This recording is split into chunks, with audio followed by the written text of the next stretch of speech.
तदंत करिपारिबनी Balangir police कंठशिल्पी human सागर को event manager जेरा हेबे कि ह्यूमान को मृत्यु विवाद बढ़ुवा बेले थाना रे मामला पहुंची जमती आम आपको सूचना देउथलु। ह्यूमान को इवेंट मैनेजर दिनेश बेहरा प्रशांत बेहरा ना रे थाना रे अभियोग होईची।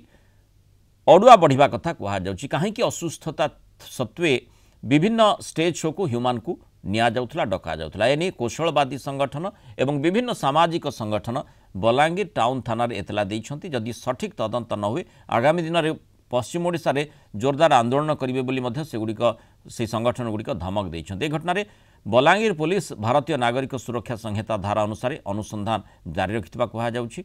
वरिष्ठ आईनजीवी कहते पुलिस सठिक तदंत कले घटना रे सत्यता बाहरिबो। एबे पुलिस तदंत को अपेक्षा रही।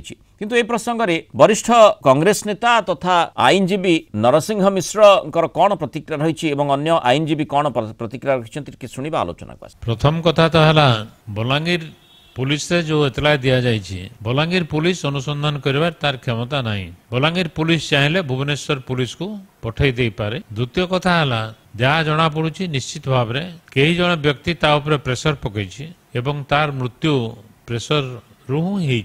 अतएव जे प्रेशर पकई आईन अनुसार से ही दायी हम।